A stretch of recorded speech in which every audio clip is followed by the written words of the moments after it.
We all know that Rockstar fills their games with all kinds of mysterious things, such as the alien that can be found in a frozen river in Ludendorff in Grand Theft Auto 5 during the first few hours of the game with no explanation as to how it got there, why it exists, or even a slight hint by Rockstar that it's there. No, the studio does nothing to hint or suggest that it exists and leaves it there for the player to find on their own. It is something that can easily be missed if players don't decide to explore Ludendorff with a keener eye, and the same goes for the strange man in the first Red Dead Redemption that was unaffected when John, out of frustration, fired a couple of shots at him. Who was this man? Was he a ghost? Why did he ask John to perform errands for him? It's something that is still up for interpretation to this very day, and it is events, strangers, or occurrences like these that makes the open worlds of Rockstar's games so exciting. It's something that the studio does extremely well, and it is one of the many elements that help create an interesting world that players actually want to explore, because you never know what you might find or what other secrets the world holds. For the most part, these things are usually left unexplained in Rockstar's games, leaving it open for the community to dissect, discuss, and come up with theories as to why, what, or how these strange events came to be. I cannot tell you how exciting it is to watch and read up on some of the fan-created theories about some of the biggest mysteries in Rockstar's games. With the release of Red Dead Redemption 2, we knew that Rockstar wasn't going to shy away from these elements, and they didn't. The game is filled with all kinds of strange and mysterious things that are carefully hidden in the world. And I found a pretty interesting one.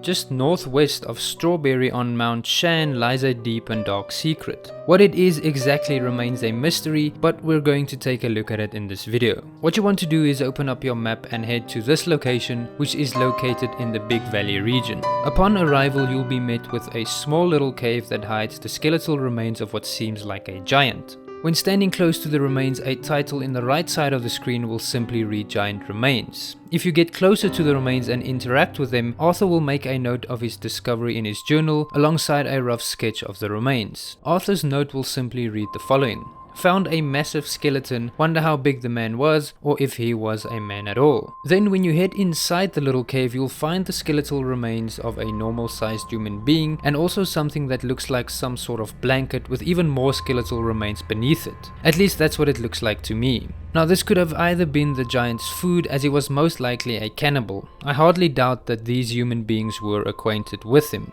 but you never know. Then what's even more interesting is upon further inspection you'll also find that the giant has a massive hole in his skull, and right next to his head lies a blunt weapon with sharp spikes broken in half, suggesting that this is the weapon that was responsible for the massive hole in his skull. But the question remains, who could have done this? Initially I thought it could have been one of the humans whose remains lie in the cave, as they could have been held captive by this giant and wanted to escape. I thought maybe the giant got sloppy and left his weapon unattended. This was then seen as an opportunity by one of his captives, and they decided to struck him from behind in order to escape. But then I realized that the blunt weapon is way too big and would be too heavy to pick up for a normal sized human being, let alone even induce such a heavy blow. So I don't think it was a human being who killed the giant. It could be that perhaps he killed himself by accident. I thought maybe he placed his weapon above the rock that acted as a roof for the cave, forgot about it, fell asleep on his side, and then somehow the weapon got loose and struck him during his sleep. Which makes sense, but I don't think such a short fall could cause so much damage. I mean, there's a hole right through his damn skull, from left to right. Also, the weapon was broken into two separate pieces. It would take a pretty decent blow to cause so much damage. I'm not convinced that this is what happened. Now, I don't know what happened. That's the great thing about these strange encounters that you could find in Rockstar's games. It's open to be interpreted any way you want. I don't know. Anyway, this was just something interesting that I found in Red Dead Redemption 2, and I thought it would be a really interesting video to make. So I don't want to keep you busy any longer. Let me know what you think happened to the giant. I hope you enjoyed the video, and see you in another one real soon.